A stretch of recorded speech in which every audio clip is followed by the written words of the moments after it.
প্রিয় দর্শক, আপনাদের সবাইকে শুভেচ্ছা। আমি আজকে মেদ ভুঁড়ি নিয়ে কিছু বলবো। প্রয়োজনের বেশি সবকিছুই ক্ষতিকর। অতিরিক্ত খাবার অনেক রোগের জন্য দায়ী। ডায়রিয়া, টাইফয়েড, জ্বর, যক্ষা এসব রোগ যেমন ব্যাকটেরিয়া দায়ী, আবার জল বসন্ত, হাম, জন্ডিস এই রোগগুলো যেমন ভাইরাস দায়ী, তেমনি খাবারও, বিশেষ করে অতিরিক্ত খাবারও অনেক রোগের জন্য দায়ী, বিশেষ করে মেদ ভুঁড়ি বা স্থূলতা বা ওবেসিটি। আবার ডায়াবেটিস, উচ্চ রক্তচাপ, হৃদরোগ এগুলো বেশি খাবারের জন্য দায়ী। এগুলো অধিক পুষ্টির রোগ। শরীরে মেদ জমা বা ওবেসিটিকে এক সময় মানুষ সাধারণ হিসাবেই গণ্য করত, রোগ হিসাবে নয়। কিন্তু আজকাল এই মেদ ভুঁড়ি নিয়ে সবাই চিন্তিত।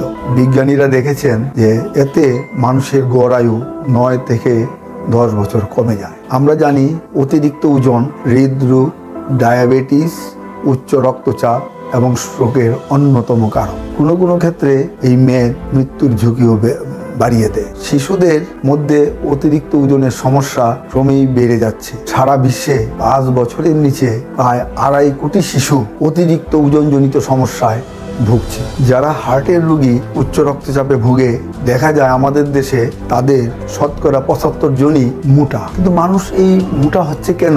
যারা মধ্যবিত্ত পরিবারের সদস্য, অনেকেই অলস জীবনযাপন করে, তারা বসে চাকরি করে বা কাজ করে বসে বসে, এবং তারাই বেশি মেদে, বিশেষ শরীরে মেদে আক্রান্ত হচ্ছে। আমরা দেখি পুরুষের চেয়ে মেয়েরাই বেশি স্থূলতায় ভোগে। প্রোটিন বা আমিষ, চর্বি এবং শর্করা 3টা আমাদের প্রধান উপাদান। কিন্তু আমাদের ধারণা বেশি চর্বি গেলেই মেদ ভুঁড়ি সম্পন্ন হয়, কিন্তু তা না। দেহের ওজন বাড়ে শুধু চর্বিতে নয়, প্রোটিন, শর্করা এবং চর্বি এই 3টি বড় বড় উপাদান খাদ্যের, এই 3টিতেই কিন্তু আমাদের ওজন বাড়ে। তখন কিন্তু আমরা বলি যে ওবেসিটি, এবং এই 3টা বড় কারণ। কম বয়সে ছেলে বা মেয়েদের শরীরে মেদের সেল, আমরা যাকে বলি ফ্যাট সেল, পরিমাণ বেশি থাকে। এই ফ্যাট সেলগুলিতেই প্রচুর পরিমাণে চর্বি জমা হয়। শিশু বয়সেই এই মেদ কোষ যে আমরা বলি তাতে ক্রমশ বৃদ্ধি পায়, কিন্তু পরিণত বয়সে মেদ সেল বৃদ্ধি পায় না, শুধু তারা আয়তনে বাড়ে। দেখবেন যে মেদ কোষ যখন আয়তনে বাড়ে এবং চর্বি জমতে থাকে, তাই আমরা দেখি যে অল্প বয়সে যদি বেশি বেশি খাবার খেতে থাকে, তবে গালে, ঘাড়ে, কোমরে, পেটে, উরুতে বেশি করে